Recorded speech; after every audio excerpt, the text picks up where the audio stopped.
Welcome to the Deep Dive, Emerald City Hockey's Seattle Kraken podcast. Hey everybody, welcome back to the Deep Dive Emerald City Hockey Seattle Kraken podcast. RJ, is it time for the Kraken to throw in the towel? That's going to be the big thing that we talk about this week, in addition to the other recent news items of note from this past week, including Philip Grubauer being placed on waivers by the Kraken, sent down to Coachella Valley. He has since made a start there, and the latest injury updates around both Jordan Eberle and Yanni Gourde, because we do have significant developments on that front for the first time in a little while. So we're going to be talking about all that stuff today. Of course, though, we've got to start by thanking the law offices of Rico Tessendor for sponsoring this podcast. Like always, RJ, I'm down in Southern California. One of the things that I'm doing while I'm down here is kind of swapping out some books that I've got. And one of the books that I'm going to be bringing back up, because it's been a couple of years, it's time for me to read it again. It's my favorite book. It's Jurassic Park. And one of the things I love about the book version of Jurassic Park, although it's also an element of the film that I like, is the attorneys, and how the attorneys and the insurance underwriters and everything are trying to judge a theme park filled with dinosaurs that could eat you. And as I was thinking about that, as I was getting the book out of storage here and getting it ready to bring back up, I thought of, I wonder what a personal injury attorney like Rico Tessendor would have to say watching something like Jurassic Park. I know. You know what? If there's office space just right outside the actual Jurassic Park, that's a good spot, I think, to put your office there if you're a personal injury attorney. It does feel like that, right? Like it. So I just couldn't help but think of Rico when I was doing it, because I was just like, that seems like one a situation in which people might need services of guys like Rico. And while we hope none of you ever need his services, we certainly hope none of you are ever attacked by a dinosaur. The odds say at some point someone out there will be involved in an accident, whether on the road, at work, or anywhere in between. And when you are, we hope you call Rico at 425-778-9800 or visit his website, ricotessendor.com, to schedule a free consultation. He's won millions of dollars for his clients and helped thousands of people in the greater Seattle area. And as a fellow member of the ECH community, we know he'll help you too. I will say, I do not know how well he handles dinosaur injury-based claims. So if that did happen to you, can't speak to the quality there. Yeah, that is true. I was trying to keep it together as I figured, well, the odds are one of you will be attacked by a dinosaur at some point. But good job steering away from that one. Yes, no. All right, RJ, let's start with, speaking of injuries, right? Maybe we should just, that was the better segue, actually, going from Rico into the injury updates with Jordan Eberle and Yanni Gourde. Right. So we'll start with Jordan Eberle, which is the better news. So next level of Jordan Eberle's progression coming back from injury, he was a full participant in morning skate before tonight's game against the Detroit Red Wings. He was in a red no contact jersey, so he's still got a little ways to go, but he was out there skating with the guys, doing drills and things like that. So that's a good step in his development. He's not going to be back before the Four Nations break. Dan Bylsma made that pretty clear, that there's still exercising a lot of caution on that injury. And he even mentioned a week ago or so that this is a type of injury that there's really no precedent in dealing with in pro sports even. It's just such a weird freak injury for Jordan Eberle. So they're going to be really careful with him coming back. But to see him out there as a full participant in practice, that is another big step for him. And it's a possibility that he could be back when the Four Nations break is over for that first game, in late February or March. We'll have to kind of see how he progresses, but some good news there with Eberle taking the next step. On the flip side, this is some more unfortunate news, but some bad news on the Yanni Gourde injury front. So the Kraken announced on the 31st, so 5 days ago, that Yanni Gourde underwent successful surgery to repair a sports hernia. So it was something that Gourde was trying to deal with and kind of see if he could play through. Ends up he wasn't really able to. The team gave a timeline of approximately 5 to 7 weeks. And Dan Bylsma said that's kind of just a rough general timeline for when he might be back.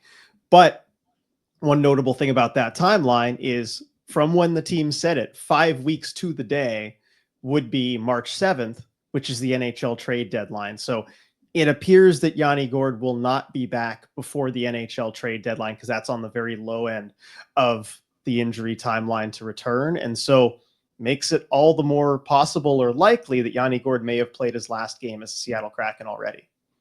Yeah, which is, It's tough. It's a reality we knew that was going to be very possible this year, just because we did think that he was going to be somebody that would be available at the trade deadline. Certainly, as the season has kind of gone on the way that it has for the Seattle Kraken, that has become more and more apparent. But this is never the way that you want something like that to happen. You don't want it to happen months prior to the trade deadline, and because of an injury like that. So it is a tough kind of pill to swallow there on an already difficult topic for a lot of people, as he is one of the biggest fan favorites that everybody has. One of the big things that people have asked us though about RJ is, would this injury affect his ability to be traded if he's still on IR, if he's still injured? Does that prevent the Kraken from trading him, or does it, maybe change whether or not teams are going to be interested in him? It's a good question. And first of all, it does not prevent the Kraken from trading him. They are free to trade him, at any time, regardless of the injury status. But what it might do is affect his value depending on how long that injury is going to linger. If it's something where he's out, maybe through March or whatever, that of course is going to reduce his value to an acquiring team. I still think with Yanni Gourde, though, the specific player, right? Everybody knows the value that he can bring in the playoffs, even if he doesn't come back before the playoffs, which I think he probably will. But even if he can't, I think there are still teams that are going to want to pay the assets it's going to require to get a Yanni Gourde for a playoff chase. And you look at teams toward the top of the standings that could probably use Yanni Gourde the most. I don't think they're all that concerned about him helping them get extra regular season points or playoff positioning in the standings if they're already there. So I think he's still going to be a pretty valuable asset, but it might knock the price down just a little bit for teams that kind of have pause about how he can come back from it. That was my thinking, was just, I think maybe the return goes down a little just because less teams are going to be kind of all in on trying to pursue Yanni Gourde, just because if you're more of a bubble team, maybe you need to look elsewhere for a player who can really help secure your playoff footing, maybe help you gain a position or two there in the standings down the stretch, rather than just a kind of more purely playoff addition. Even if he is able to, hopefully get in a couple games before the playoffs, get back up to speed, all that stuff. I'm sure all teams would want that to happen for him. But it does feel like it has to be teams that are maybe more on more solid ground when it comes to the playoffs that are going to be now interested in Yanni Gourde. And anytime you just kind of shrink the number of potential suitors, it feels like then that also limits, your ability to start some sort of bidding war and potentially lower the potential return there for the Seattle Kraken. And so we'll just kind of see what ends up happening there. Yeah, and I do think he's someone that the Kraken really, especially now that he's not going to be returning probably before the trade deadline, he's someone you have to move before the trade deadline. So I think that's just kind of the reality that we all need to get used to. Yeah, definitely. The next big news item from this past week, RJ, was Philip Grubauer being placed on waivers, being sent down to Coachella Valley. I mean, this was something that, some portions of Kraken fans have been talking about and bringing up for years now. It's still one that I just wasn't sure we'd ever really see. And there's a lot to talk about kind of around it and the situation and how we kind of got here. Right. And so, I mean, where to begin on this topic of conversation? Because really, I mean, this goes back to year one with the Kraken and Philip Grubauer kind of having a disappointing season there, being statistically the worst goalie in the NHL and never really able to have, aside from, I guess, the playoff run, in year two, never really able to kind of find his footing as the difference maker the Kraken hoped he would be. And there were so many moments, especially this season, where we asked ourselves, well, could this kind of be the end of the line for him here with the Kraken? And after that Ducks game, and it was a rough game all around. It was not entirely his fault. There were plenty of things that were going wrong defensively for the Kraken, but after the game, just being in the building, being, in the room around the players and then talking with Dan, it just kind of felt like that might be the final straw. And so that night I even made a graphic for Instagram, just it said Grubauer placed on waivers, just because I thought, I don't know, that there might be a chance that this happens. It does end up coming to pass. And so he gets sent down to the Coachella Valley Firebirds, and he actually has played one game so far for the Firebirds. He did win his Firebirds debut, but I think you look at the overall situation here and the team realized, look, Philip Grubauer, I hate to say it, he's been statistically the worst goalie in the NHL this season. And it got to a point where over his final 3 starts, I think 711 save percentage, 7.8 goals against average. I think the team probably felt that they weren't comfortable starting him anymore, even in games that were just a back-to-back where you have to start against somebody, even like the Anaheim Ducks. Like the potential for embarrassment was too high and they just needed to try somebody else. Well, and it's a team that was still trying to see if they could make a run and try to put themselves back into the playoff race. And we've talked about them really relying on Joey Daccord. Obviously, Joey Daccord is having a fantastic season. It seems very clear he's going to be heavily utilized down the stretch. But those games in which you can't play Joey Daccord, like on the second half of a back-to-back, you do need to, if you're really trying for it, you need to be able to trust whatever other goaltender you have as part of that rotation. And I'm with you. I think they just finally hit a point where they just couldn't trust Philip Grubauer anymore. And when you can't trust a goalie, that's it, right? Like that, there's nowhere else to kind of go from that. So hopefully he's able to re-find his stuff down in Coachella Valley. He's able to get some starts down there, get back more on solid ground, exercise some of the demons that he's dealing with at the NHL level here, and can hopefully turn things around.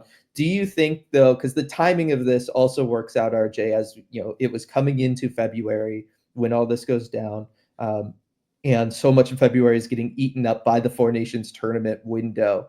Do you think that there was an element also of the timing of this where they looked at the schedule and they said, well, if we waive Philip Grubauer right now, we can just start Joey the rest of the way up until that break, then also have that 2-week gap for the Four Nations tournament. And then maybe in that time, Grubauer's gotten enough starts with Coachella Valley that he's refound some of his stuff, and we bring him back up and he can be a part of things again with the Kraken kind of the rest of the way along the season? Or do you think this is genuinely one of those situations where they are just going to look and see how he plays in Coachella Valley, and if they don't love what they see, they will just stick with Ales Stezka up as the backup to Joey Daccord, and he'll be the one coming in on the few nights that they need to give Joey a rest? Well, I think the first scenario you described is the hope. I think they hope that they can get, well, first of all, Grubauer is going to get into some games with CV during this Four Nations break. The Firebirds play, of course, more than the Kraken do during that time. And so he's going to play some games. And I think whether he comes back up or not will probably just be dependent on how he plays. So really, I think both scenarios are kind of right. If Grubauer struggles, if he falters, if he's not very good at the AHL level, no, I don't think he gets called back up again. I mean, how could you, right? If he hasn't rebuilt his confidence, I think that's the precondition for him coming back up at some point. And then in that case, of course, you would get Stezka starting. I believe they start off with back-to-backs coming off of the Four Nations break. So you're going to need somebody besides Joey to start one of those games. And so I think if Grubauer isn't playing well enough, it's going to be Stezka. But if he is, I think there's a chance that he gets called back up. I think the hope for everybody is for him to rejoin the Kraken. And look, he's still under contract for a couple more years. This is a player that at least for now is still part of your organization longer term. We can talk about the long-term stuff and what we might see this offseason, but the hope is to get him playing right, I think, first and foremost. Yeah, I've definitely been asking myself, right? We were already talking about it. Lots of people talking about the idea of a buyout for Philip Grubauer this upcoming offseason. You do have all that money for Joey Daccord kicking in starting next year with the extension that he signed prior to this season starting. It really does feel like if you're hitting this level, unless he really just comes charging back to, at a level where you're just like, wow, maybe we really do need to keep him. It feels like, if you're putting him on waivers, if you can't trust him to handle back-to-backs, I don't know that you make it through the offseason with a guy like that. I agree with that. I really have a hard time seeing any kind of scenario where Philip Grubauer is not bought out this offseason. And this placing him on waivers, I think, just kind of seals it for me that the organization is kind of on the same page and they're willing to admit that this was a mistake. I think that's kind of the moment with a goalie when you realize that it's over, when they're placed on waivers.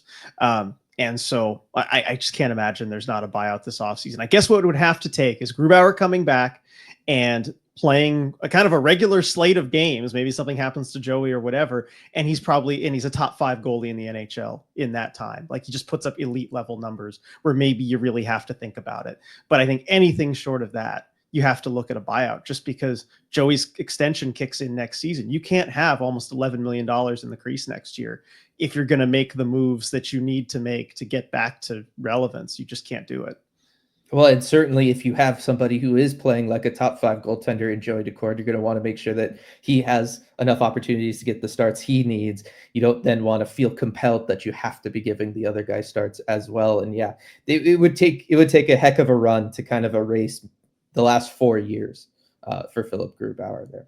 All right, so we talk about going on a run, RJ, and this is a team that, if they want to have any hope at all for this season, and we know that the players do, the coaching staff does, the organization would love to kind of still have that hope of, maybe being able to go on a run, maybe being able to sneak into the playoff picture, all of that kind of stuff. But after that Calgary game, RJ, I know that was really the game for you that you had circled of, this is the do or die game. And they walked out of that one with a regulation loss. And you think, and I do agree with you, this is the time to kind of throw in the towel. Yeah, and I don't know that I even had it circled as the do or die game. I was already past that point. On this podcast, I've said for a little while now that it's been time to throw in the towel, give Shane more ice time, do all those kinds of things. But this was a game that it seemed like the team kind of had circled as the game that they really needed to win. Dan Bilesma talked about how crucial it was to get those 2 points against the team that the Kraken were chasing. And kind of a wild, crazy game with the goalie interference reviews. And I know there was a lot of displeasure about the officiating, the calls from Toronto in that game. But I think the bottom line was the Kraken just didn't play well enough to win. Calls aside, they did not bring the kind of effort that you need to bring, especially defensively, in a do or die game. And as a result, they walk out of there with 0 points. The Calgary Flames are now 10 points ahead of the Kraken in the standings, and they have 2 games in hand. The Kraken's playoff odds, down around 1% or less, depending on which model you look at. And I mean, my preferred way to look at this to see just how far the Kraken are out of the playoff race now is the Kraken could win 14 straight games. They could go on a run and win their next 14 games. And if they did that, their points percentage would still be lower than Calgary's is right now. That's the kind of run you're talking about, where you have to win, 14 straight games or something like that, and you're still behind Calgary on a points percentage basis. And so it's just not going to happen. And I think we've known this for a while. I mean, we talked about it, I think, a couple months ago, back in December, that this team is just not going to make the playoffs. But I think any kind of illusion or pretense that this team had that maybe they could still go on a run and make the playoffs, that has to be smashed after this Calgary game. And I think it's about time that they realize they need to throw in the towel and look to the future.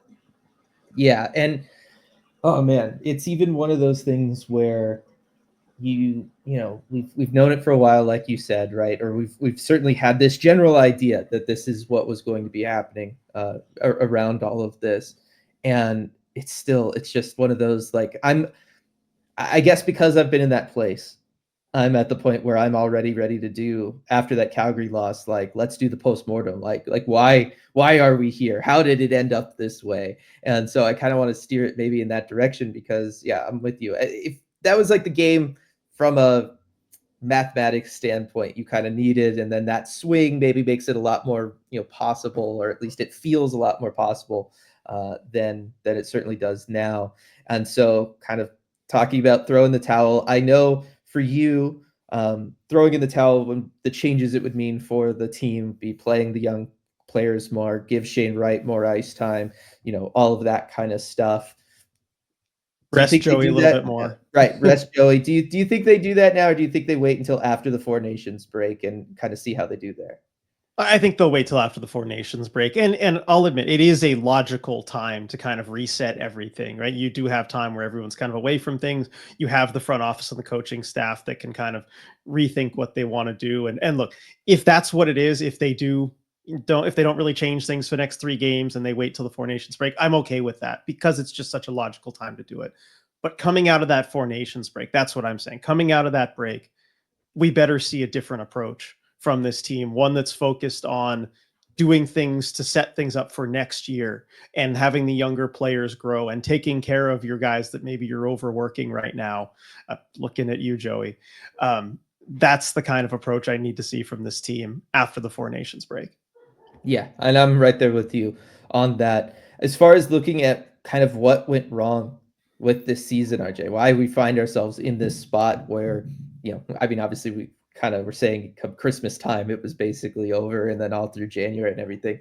But looking back at it, there's been a couple things that kind of stand out to me as, just looking at numbers right now and kind of where things are at as far as this team versus last year's team, another team that was kind of out of it pretty early on. And so just kind of going through some of this stuff, RJ, and of course, feel free to step in wherever and have your own stuff. The first thing was, and this is maybe just because the timing on this is the most relevant, I believe it was yesterday, Jay Fresh had put out team expected goal differential breakdown month by month. And looking at it for the Kraken, I mean, obviously it tracks with what we probably all remember, but it does do a good job of highlighting kind of how disastrous that third month of the season was for the Seattle Kraken, because they come out of the gate minus 0.44, expected goal differential there. It's not great, but you could maybe survive that month one, especially if you're going to do what the Kraken did month two, which is come out and be a plus 0.29. So, again, came out of the gate struggling, makes sense. New coaching staff, new systems, a lot of new additions to the roster from free agency. Makes sense to give them a little bit of time. Then everybody starts hitting their stride. But then month three comes along, RJ, and minus 0.94, right? You're talking about an expected goal differential difference of nearly an entire goal for that third month of the season.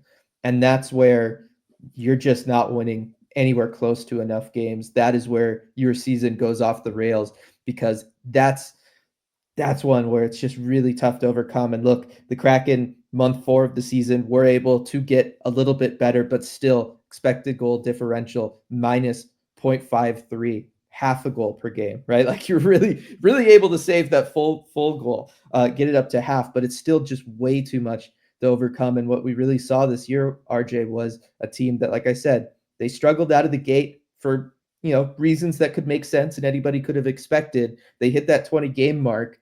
They were looking okay. They were kind of coming around, and then they just cratered. And even though they've maybe stabilized a little bit coming out of that, they're still just not playing at a level that a playoff team should be playing at. Yeah, and you look at the month by month breakdown, but I think the ultimate takeaway from that is just at no point were they ever all that good. And I look at even month 2, that would be November, month 2 of the season. Mm-hmm. And the results on paper were fairly decent, but I remember through that stretch of wins they had through the middle of November where it seemed like they turned it around. What were we talking about every post game?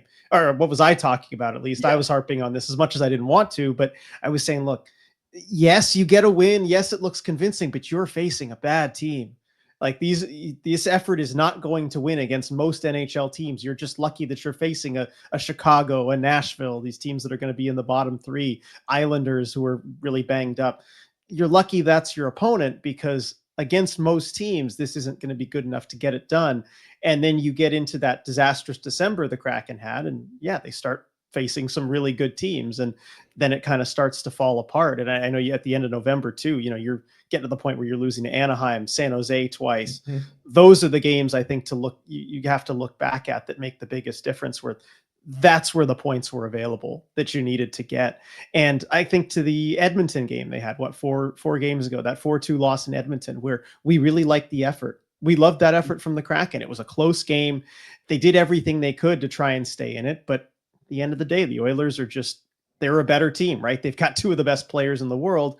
And that's a loss that it just happens, right? And that's okay. Mm-hmm. You can get away with those losses as long as you take care of those games against Anaheim, San Jose, and late November. Those are the games Chicago. You have to take care of those. And when you do, you can afford that Edmonton game where you put in a good effort, but you don't get the points, or that Calgary game where you come back and make it close, but okay, the calls just weren't in our favor tonight. You can say that and make the excuse. It's fine because you took care of those other games. But you didn't. And that's where you can't afford, like the Calgary loss, where it feels like this backbreaking season ending for sure loss because you didn't take care of those games before.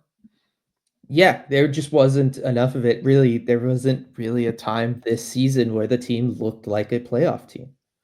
Like, and that's just the reality of it, is they just never looked like they were good enough to be in that conversation, to be talked about around those other teams that are now finding themselves in a playoff spot or fighting for playoff spots. They just never looked that way. Yeah, Dylan, I want to ask you too, as I look at the schedule here, maybe you don't have the Kraken schedule up in front of you, but like, what do you think is the longest stretch this season where they just consistently looked like a potential playoff team, just in the way that they played? That is tough. Because I don't know that they've strung that together for more than 2 games. I was going to say, At a time. I certainly can't think of a time where it felt like we had back-to-back deep dives where we would Right. have been saying that, which tells you that it then did not last more than a week. So very limited stretch of time there. I mean, yeah, I'm going back through it. There's certainly games. There's like, I'm with you. There's sections of 2 games at a time. I But can even find when 2 games. yeah, I can't find 3. I don't know that you could find 3, and yeah, that's a tough one. I mean, you Like know what? The Florida and road trip, Boston in December, but then and the Rangers game before that, they won it, but they didn't look good at all. I was gonna say it was kind of that December road trip where you go in, you beat Carolina, that was a good game. You beat the Islanders, that was a good game. You still played tough against New Jersey that next night. You lost 3-2, but you played well. And then yeah, you win that weird 7-5 game against the Rangers, but nobody looked good in that game. But I guess that road trip, that week, you could say that they had their best week. Certainly the 3 games between the Hurricanes game, the Islanders game, and the Devils game. Yeah, that might be the best stretch. And then I think that Florida shootout loss, I thought they still looked pretty good. And then the 5-1 win against Boston, like that too. Boston? Yeah. So I guess that little stretch from Carolina to Boston, even though they didn't look good the Yeah. whole time, that was probably their best stretch so far. Yeah. Otherwise, it's, the stuff coming out of the break right after Christmas. But even still, it was like a weird, messy OT win in Vancouver. And then, yeah, you beat Utah, but then it doesn't really continue from there. Yeah. And oddly enough, that one stretch we pointed out is probably their best stretch. That happened in month 3 of the season where, as you were their talking worst about, month. numbers overall were the worst. Yes. So it's this team is just they just struggled this year. There's kind of no way around it. And as you look at other things around it, and I will stick with like the expected goal differential, but I'll stick with something like kind of close-ish to that. I look at this team versus last year's team, RJ, and like the number one thing we were saying about last year's team that needed to improve for this year was goal scoring. They needed to score more goals. Last season, they were 29th in the league in terms of goals for, according to Hockey Reference. This year, they're 13th. Like, they are scoring more. Like, one of the things you did fix about this team was the offensive production. You are getting more offensive production. You're maybe still not getting as much as you'd like or as much as you'd need, but a lot of this, did improve year over year. They are definitely on pace to score more goals than they scored last year. They've already got 160 this year. They only scored 214 last year. It's one of those ones where, like, if you just look at that, you're like, well, everything got fixed. How does it all go wrong? Well, it's because you fell from being a top 10 team last year in goals against to now being 24th in the league in terms of goals against. And it's just, again, it speaks to the defensive issues this club has had, that even though they have gotten that increased scoring, so much of the emphasis on changing the coaching staff, bringing in the additional players that you bring in, like a Chandler Stevenson or Brandon Montour, we've got to increase the offense, got to increase the offense, got to increase the offense. And you have, but boy, it sure seems to have come at the expense of what you're doing defensively. You still have a negative goal differential. You still have a negative expected goal differential. It's just been way too much to overcome. Yeah, and I think part of that logically makes sense if you are, especially the way that a lot of Kraken games have gone, where they're chasing the game or they're trailing or they put themselves in a hole early, where you kind of do have to make some sacrifices defensively to push the offense a little bit. I think the defensive woes are certainly more than that. A lot of it is just lack of focus and, the things we've detailed time and time again on the podcast, on post games. But I think there also is an element of kind of chasing games and just having the games become high scoring that way. because you have to have them be high scoring. But I look at the production offensively, which they are getting better than last year, but it seems like they are also, I mean, one thing that made me think during the last broadcast, and the Kraken broadcast has brought this up a couple times, and they always tout it as a good thing, that the Kraken have the highest percentage of goals by defensemen in the NHL. And and that is a sign of a good blue line that's capable of scoring and everything. You talk about Brandon Montour, Vince Dunn; they're both really good. But you could kind of flip that stat on its head a little bit and say, okay, yeah, you have the highest percentage of goals by defensemen, but that also means they have the lowest percentage of goals by their forwards. And I think when you have a forward group that's not really capable of scoring at a high level, you do rely on your defensemen to provide more for you offensively. And that's certainly the way this team has been built, with spending big money on Vince Dunn and Brandon Montour. And as a result, sometimes that means maybe sacrificing things a little bit defensively when you rely on them so much for offense. And I think certainly in like Brandon Montour's case, and he tries to do the best he can of both worlds, right? And he's fast enough. He can get from one end of the ice. He can be below the goal line offensively all the way back to catch somebody on the back check. But it is a little bit dicey when you do rely on the defenseman to provide so much offensively and pinch up and do all the things that they need to do. Well, that's the key, right? You shouldn't have to rely on that. Like, that's not something you want to rely on when it's going to be low percentage of success. Like, those are not the things that you want to rely on. You want to rely on something that is more, I don't know, reliable. And having to have one defenseman kind of do everything for you on really each D pair right now, right? Or at least back when they were, separated, when you had Vince Dunn out there and then you had Brandon Montour, you really needed to rely on those guys to kind of step up on both ends of the ice. And it's just a lot to ask of somebody, and it's a lot to ask of them on a night by night basis. I guess we'll stick with the offense first, because I still have a lot to talk about defensively. But like, I look at the standings, RJ, just pulling up the standings page on NHL.com. And I look at the Kraken and I look at their actual goal differential. It's -12. It's not great, but you know what? It's better than a lot of teams ahead of them in the standings. It's only one worse than Calgary, who's in a playoff spot, right? At -11. Like, these are, you look at the 161 goals that the Kraken have scored. It's more than anybody else until you get to Colorado in the first wildcard spot. It's 20 more goals than Calgary has scored this season. Obviously, the Kraken have played 2 more games, but I doubt Calgary's going to average 10 goals a game in those 2 games that they get to make up. It's really one of those weird things, RJ, where as I look at the standings, I'm just like as I look at some of these numbers, I'm like, you did fix this thing that you needed to fix, but I just don't understand why it didn't end up mattering. Right? Like, it just didn't end up mattering. You're in such a different spot than you were in last year. And yet, looking at things, it looks like you're going to have less points than you had last year. And one of the few things that I could think of as I do look at that standings page, RJ, one of the other numbers that stands out different for the Seattle Kraken from everybody else that they're around, both below them and certainly above them, is OTLs, overtime losses, RJ, and the fact that you do get a point for those. And last year's team had 13 of them. This year's team only has 3. And I do think of games like that Calgary game. I think of a lot of games this season where the Kraken, like we talked about earlier, they dig a hole that's just a little too deep to crawl out of. Not being able to force overtimes in those games where you give yourself maybe a coin flip chance at winning and banking more wins, but also when you lose, you do collect that loser point. It really mattered this year for this year's team. And that is where it feels like a lot of this has kind of hurt them come standings wise, because like I said, otherwise some of their other stuff, it matches up with teams that are more in that playoff picture. But then you look at, the fact that Vancouver has 8 more points in the standings, and it's because they have 8 more overtime losses, just because they're good at getting to overtime and then losing.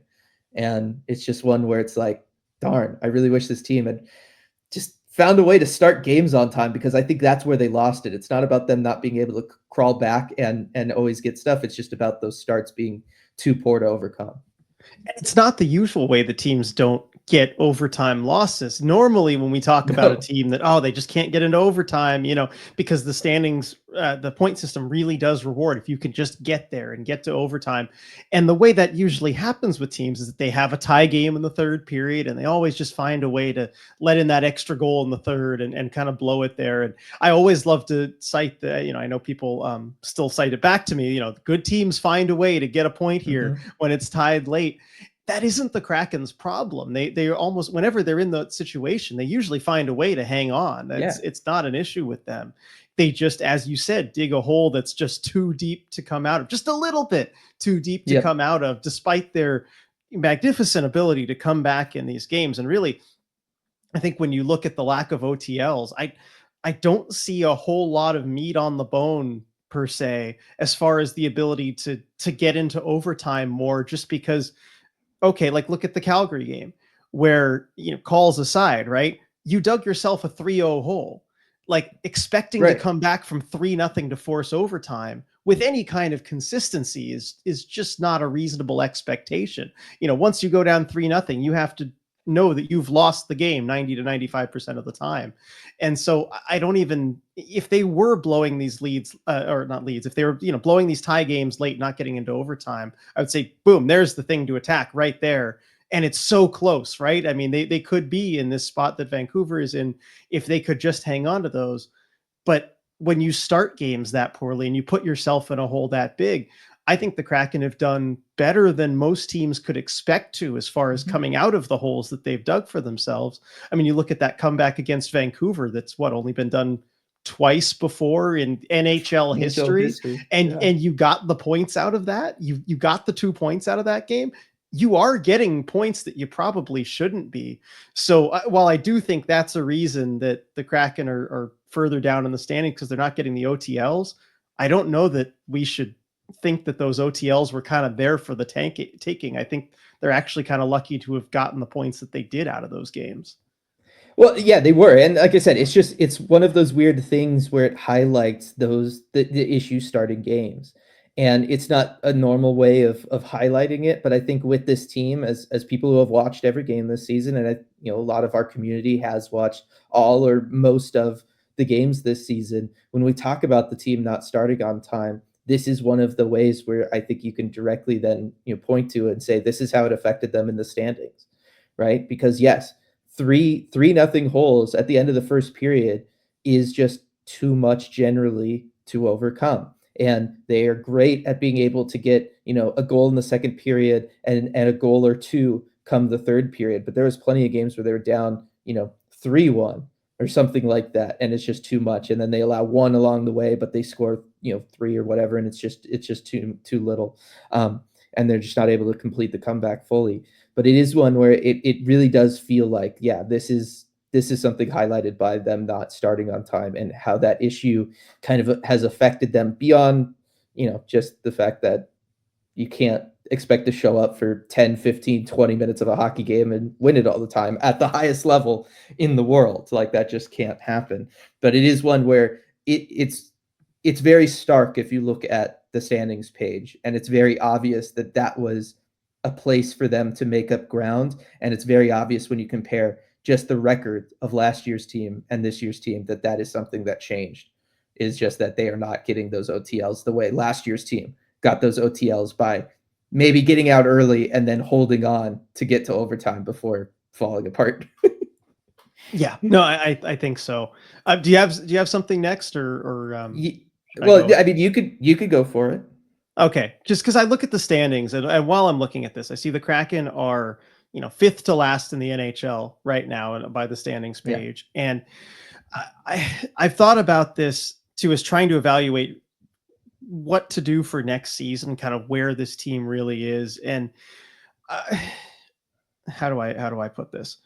I guess question for you. Do you think, because you talked about the OTLs, right? How like same number of wins, same number of regulation wins as Vancouver. And so you could look at this team as a team that's probably a playoff bubble team, right? That just dug themselves holes a little bit too much, didn't get, start well enough, weren't able to get the games to overtime, things like that. But they're really a playoff bubble team that just couldn't kind of execute in those little spots. And as a result, they're further down in the standings. But Another way you could look at them is they're a bottom 3 team. They're a team, that or would have otherwise done kind of how San Jose or Chicago is doing, which sounds unthinkable given the roster that they have on paper, but that's just being kept afloat by elite level goaltending from Joey Daccord. Because that's kind of the way that I've started to see this team, where as we kind of do this post-mortem and look at the whole season. The main takeaway for me is just that the Kraken are lucky to have as many points as they do.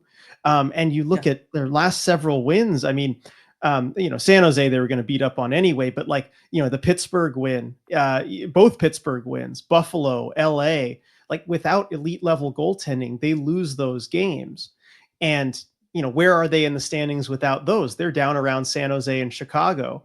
And you look at overall in the season, they've had some of the best team goaltending, despite Grubauer being, the worst goalie in the league statistically. Joey Daccord has bailed them out in so many games. And then also they've had good finishing. The reason you pointed out, the actual goals that they've scored are higher than last season on pace. And their finishing is good. Their shooting percentage is actually pretty solid. It's not like they're getting unlucky from a finishing perspective. And so I look at those are the two things that are kind of used as the proxies for luck, right? You've got the team, and then, okay, the goaltending is always kind of hard to predict, but do you get lucky with the goaltending or not? And then the shooting, the finishing is always kind of hard to predict, but do you get lucky with that or not? And they've gotten lucky with both of those things. Do you view this as a team that's like a kind of a wild card type team that just hasn't been able to execute right? Or a bottom 3 team that's being kept afloat by elite goaltending and good finishing? It's so difficult to say because I mean, this is like the enigma to try to unpack through all of this. Is, like I said, you're in the top half of the league in goals for. That was not anything that we, that was like the absolute highest thing that we could have hoped for. The Kraken 13th in the league in goals for. Oh my gosh, we would have all taken that in a heartbeat. Oh, and Joey Daccord's going to be top 3 in goals saved above expected. We would have thought hey, maybe they're top 3 in the division. Maybe they're not even a wild card team. And yet you're still in this spot because you've allowed so many goals. Think of how bad, to me, this highlights how bad the defense has been, which is, I think, a symptom of the larger issue with this overall roster, which is the mental focus issue. And really my last 2 points are both about the mental focus side of things. And because if you have a goaltender like Joey Daccord, who's giving you quality starts 2/3 of the time, who's giving you good traditional goalie numbers and great elite level analytics numbers, right? In goals saved above expected. And yet you're still, what are they? 24th in the league in goals against. That tells me that your defense is bad, right? Your team defense is bad. If you're giving, obviously that's partly maybe why Joey Daccord's goals saved above expected is so high. He's playing well. There's lots of expected goals out there for him to save. So you're able to build that counting stat. But if you have a goalie with a .915 save percentage and top 3, top 2 goals saved above expected, you should not be 24th in the league in terms of goals against, right? You need to be better defensively. You should be at least league average. And this team's defense has just been so poor, in my opinion, that yes, it drags all of that down. And to me, if your team defense is going to be that bad and your inability to start on time, which is another kind of mental side of the game, and your decision making throughout the course of a game is going to be as poor as this team's is and inconsistent from an effort standpoint as it is, I think all of that just, it doesn't matter if you get lucky shooting percentage wise, if you get lucky with your goaltending, if you just cannot play consistently, you can't play for 60 minutes consistently, and you have just poor team defense every night. It doesn't matter. You are not a playoff team. You're a bad team. That's just what it means. Okay. And I mean, one thing I would I'd like to see Ales Stezka get into a game just so he has one NHL game to his name. I think that'd be great. But I would love to see Stezka get into a game and just deliver average level goaltending, just baseline average NHL level goaltending, to see what that looks like. Because I think, kind of to your point, the defense has been so bad that it takes elite level goaltending just to kind of make it work. And make it work means just not have embarrassing results every night. And we saw from Grubauer, his he was well worse than average. Below Like average. that's Yeah. that's bad goaltending, and that clearly was. It got to the point where it was embarrassing night in, night out. But I want to see what average goaltending looks like, because I feel like it might not look a whole lot different than the No, Grubauer results. you could have fine goaltending behind a good team, but you can't, like this team needs more than fine. And I think Joey Daccord has proven that to us, right? Just the fact that Joey Daccord has played the way that he has, and what's his record? 18, 13, and 2. Yeah. Like again, like all of these things like kind of tell you what's going on. Like nobody would deny that Joey Daccord has absolutely stolen them games. He has played at an insane elite level, and he's not that much better than 500. And again, you're getting more finishing. Your shooting percentage is average. It's roughly where it should be. You are scoring more goals than last year. It really does come down to defense for me. And I know I talked about it a lot last week. That was really the focus I wanted for last week's deep dive, was to talk about that defense and a lot of the issues that they've had. And I think, they did simplify things in the way that I talked about for that Edmonton game. Kind of right after that podcast, they kind of collapsed down in the defensive zone. They tried to be better about keeping the Oilers to the outside. It was absolutely the right call. You were able to stay in that game because you made those adjustments defensively. And then we watched that Anaheim Ducks game, and that might have been the worst defense of all season from the team. Again, a year in which you have had bad defense pretty consistently throughout, and that might have been like a new low point there. And you look at games like the Calgary game, and so many of those chances, that Morgan Frost goal at the beginning is still just inexcusable to me, that you could have 4 guys surrounding him and he's able to get a shot from the, pretty high up in the slot, and he's able to pick a corner past Joey. You got 4 guys on him. He's going to get that level of shot off. Like that's the kind of stuff that this team needs to improve upon. They need to find ways of playing better. I've talked about it a lot on the Discord this past week. This is a Kraken team that came in, they installed the zone defensive system. It's the system that top teams play with. Like this is the system in the NHL right now. It's what you need to play to go against the speed and skill that so many NHL teams have this year. Bob Woods, charge of the defense, comes in, installs that system.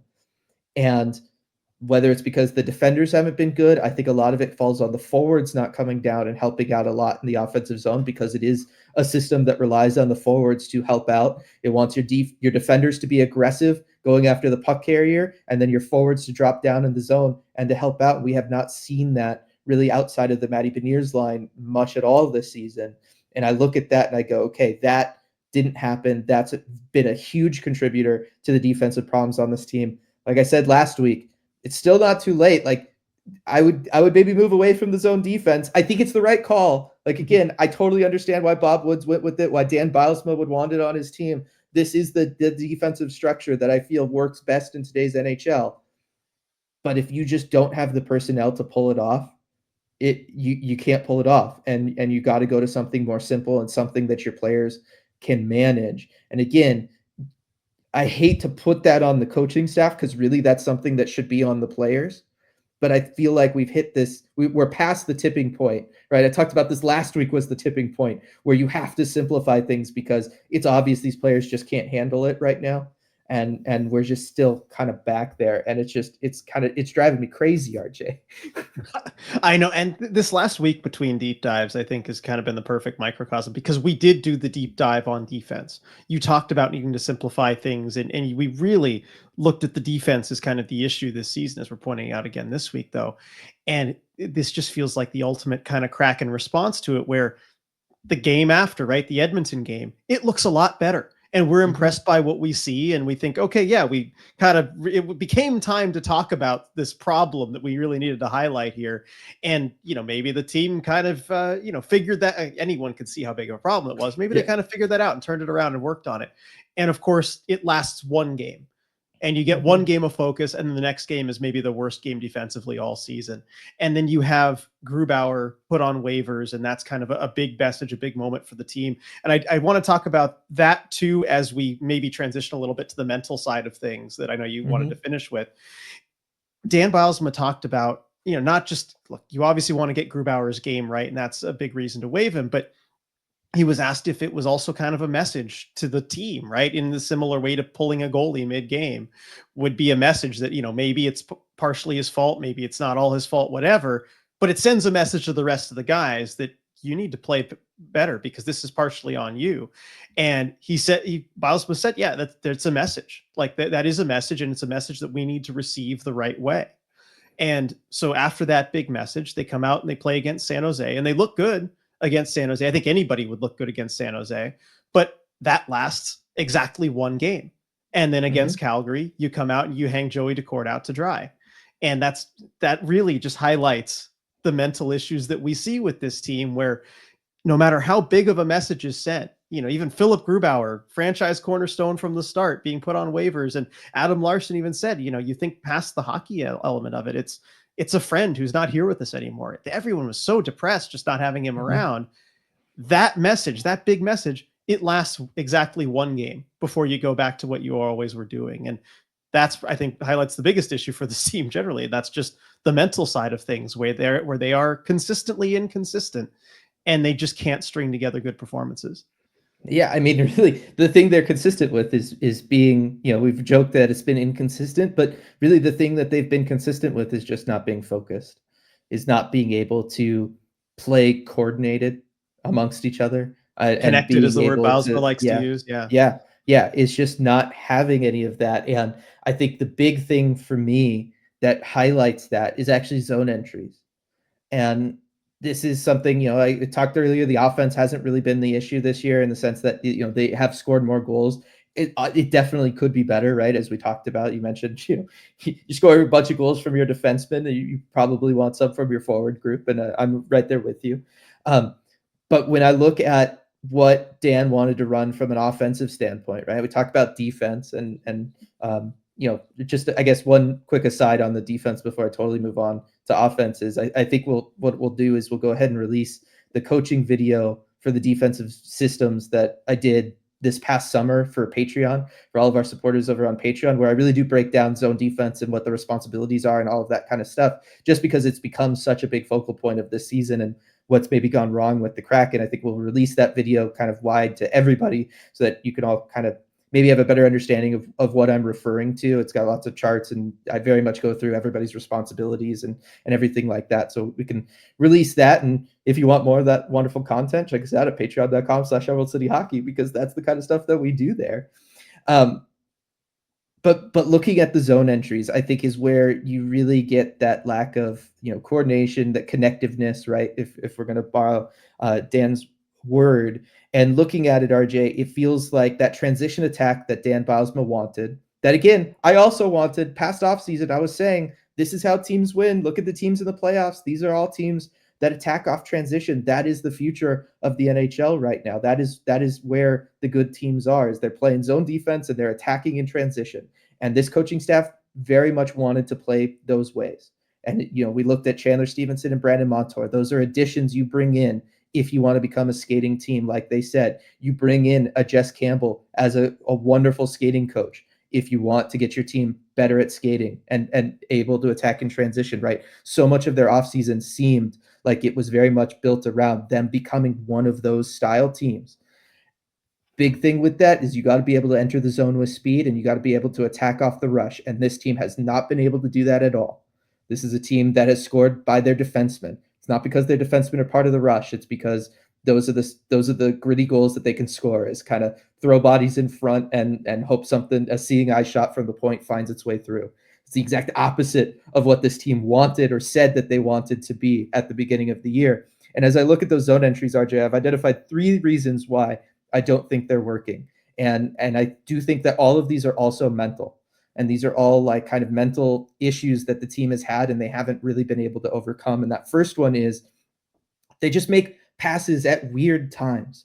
If you're coming up the ice and you're having to make those passes through the neutral zone or leading into the offensive zone, obviously timing is going to be extremely important. And this team does not pass in the same areas or with the same timing that, Florida was passing with last year in the Stanley Cup Finals, or the Edmonton Oilers was, or the Dallas Stars do with their great transition attack, right? This is a team that they pass like just at really weird, like it just feels out of rhythm. Like even watching it just doesn't feel, it's like, oh, wait, you're passing too early, or wait, oh, you're passing too late. They'll try to pass right as they're coming across the center ice line. It's like, no, you either pass before you get to the center ice line so that that other player can collect the puck before they cross the blue line and then enter the blue line with speed, or you pass after you cross that center ice line when you've sucked in defenders and now somebody is open on the other side and you can pass it to them and they can get going and then you enter the zone with speed yourself. You don't pass it at the center line because the defense hasn't committed to you yet. And it's also a little bit too late because that other player who was moving up the ice has now had to stop at the blue line because he's got to wait for you. So it's just awkward timing, and it's an awkward area of the ice for them to make passes from. But that's where so many of these guys want to make passes from, RJ. And like I said, it's just one of those things where if you're just looking at the rhythm of a game, it's just offbeat and it just doesn't work. And you're just like, what did we like? It just kind of grinds things to a halt, and then we see them not really get the zone entry. The other one that kills me is they'll hold on maybe too late, and then they'll try to lead the player into the offensive zone with the puck. But guess what? If that player's at a standstill and he can't go off sides, you know where you shouldn't send the puck? Into the offensive zone in front of him, because he's got no ability to get enough speed going to go and collect that puck. And that's where we see all of these quick transition attacks back against the Kraken, is that it's always when they're trying to make that leading pass into the offensive zone, but they make it too late. And so the only person who really has a chance to get that puck is the defenseman, who's still skating backwards and just kind of standing there. And because he's skating backwards, he's facing up the ice. So the moment he gets the puck, he can just send it up to one of his guys. And the next thing you know, the whole thing's coming back on the Kraken. But that one is really one where I just feel like they've never been able to figure out where on the ice they need to be to pass the puck when attacking in transition. Now, I have a question for you on that, Dylan, because I mean, one of the benefits of you being up here this year is you've gotten to go to a lot more practices than you used to. You went to training camp, you go to practices regularly. How does that compare what you're seeing in the game with what they're working on in practice? And how has that changed from the start of the season? Because I know you talked about at the start of the year, you know, that they kind of had their plan A of that quick up transition offense, and then teams took that away and the Kraken kind of had to adjust and, you know, haven't really been able to adjust to something effective. But like, what are you seeing in terms of the way that they're practicing, and like, is this what they're going for? And does it just look different in game when there's actual real defenders versus in practice where the defending probably isn't as tight? Well, I think that's a big thing. And I do think that's where maybe some of this off rhythm passing comes from, is because in a practice setting, those defenders are not really trying to gun to make a play up the ice, right? There's been a lot of times where they've done practice drills where they're attacking, it's 3 forwards against 2 defensemen, and it's really just to try to get, you know, that connectivity between players on the offensive side, and they're attacking up the ice, but they don't have back checking forwards. And then if there is a turnover, it's not like those defenders on the other side are going to be pushing it back up the ice against you, right? And so those defenders aren't even thinking about that. Like, they're not practicing with that in their mindset because it just doesn't exist in front of them. And so they're playing a lot more passive because of that. But I do think it's one where when you're in a practice setting and they start those like quick up drills, right? And we've seen this a million times. They start that quick up drill, they're higher up in the offensive zone than they start in an actual game setting. And I think that that's establishing then that rhythm where it's, okay, I take 3 or 4 strides, now I make my pass, and then that person goes in 3 or 4 strides, then holds up, makes the pass over to the middle of the ice, we get our shot from the slot, and we're done, right? Like, that's kind of the drill. This is not a team, though, that starts that way. And in the defensive zone, because they've struggled so much defensively, their breakouts are having to start deeper and deeper into their defensive zone. They're not starting up high by their blue line where they just kind of come in from the blue line, circle around, and then head up. That's not what's happening. They're having to go all the way down to like the face-off dots of the defensive zone, circle around and go back up. So if they're just waiting for, and they're counting their strides, or they're just going based off of that muscle memory from practice, those practice reps are not the game reps that they're getting. And I do think that could be one of those things where that muscle memory is just then off timed because you're starting from further back. And so you're not hitting the pass kind of in the area of the ice that you should be. Again, it should be on the player to recognize that change and do it differently. But it really does feel like they were shown the idea of what they need to do. And they never really like either internalized it or have been able to translate that to game speed and make those plays that they need to make. Yeah, that seems like a theme in several different areas with this team, Yes. not just the zone entries.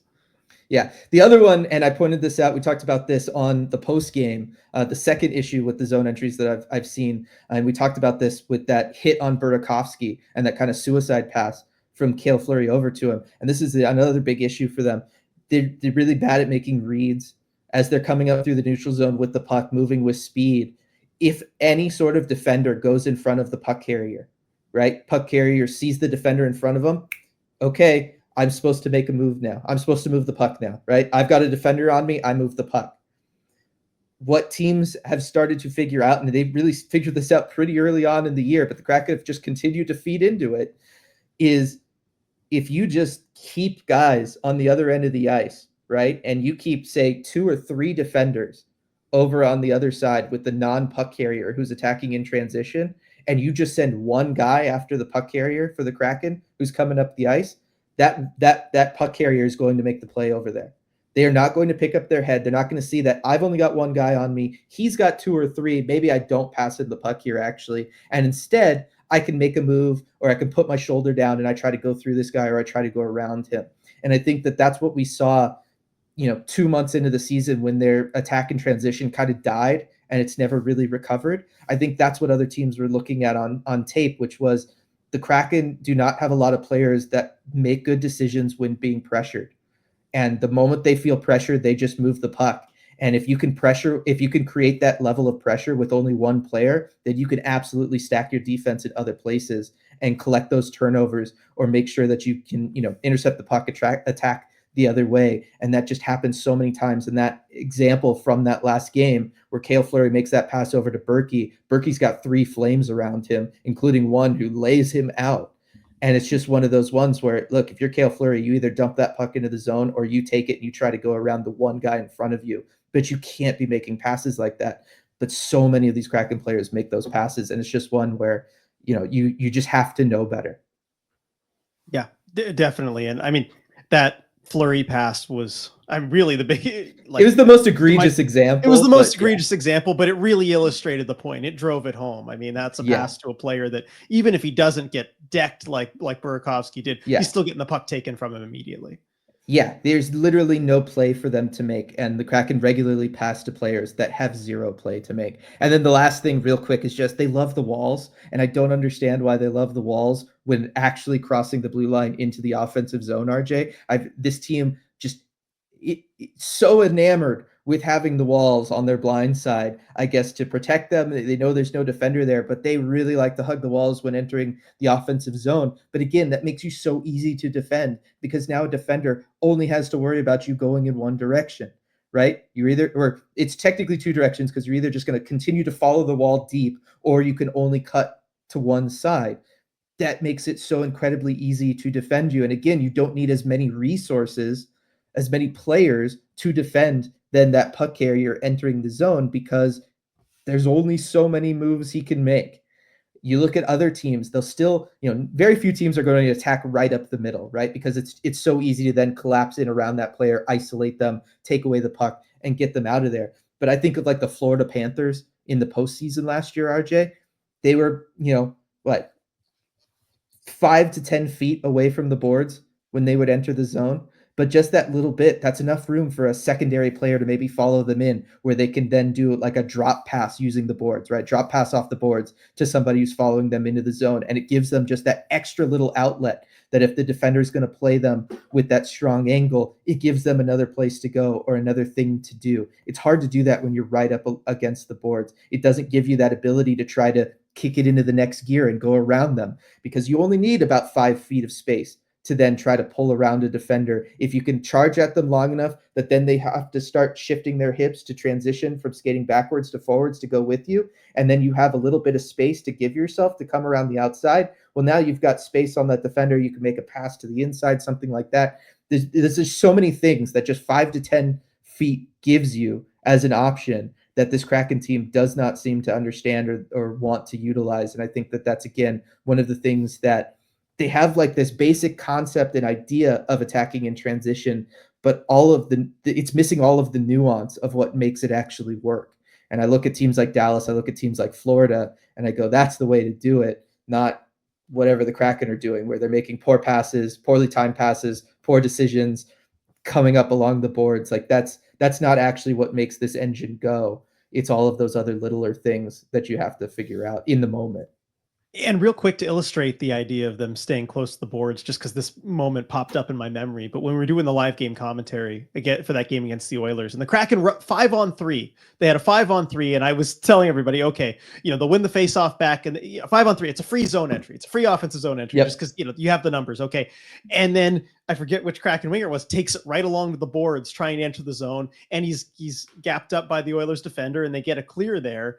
And everyone was kind of making fun of me for saying, "Oh, free zone entry, huh?" Like, well, okay, if you go straight to the boards, you can even be defended 5-on-3, and it kind of illustrates the concept. So it shows just how ingrained in their minds it is to kind of do stuff like that, and then the kind of habits you have to get out of. Now, real quick, Dylan, I know we're over the hour mark, but just kind of before we wrap up, we've talked about how, it's time to throw in the towel and kind of how the Kraken got there. But I just want to do a quick rapid fire, if you don't mind, for just 3 or 4 things you want to see. Because we talked about throwing in the towel. What does that mean as far as getting things better for next season and getting the most you can out of these last 28 games? For me, I've got, the Shane Wright ice time thing I've harped on a bunch. Again, this Anaheim game a couple games ago, perfect example, where he only gets 12 minutes of ice time. If you want to shelter him, there's no need to shelter him. It's Anaheim. There's no matchup you could send him out there that's too difficult for him. So especially for games against teams like that, ramp things up, give him more ice time, especially against, you're not playing a McKinnon, McDavid. You can put him out there.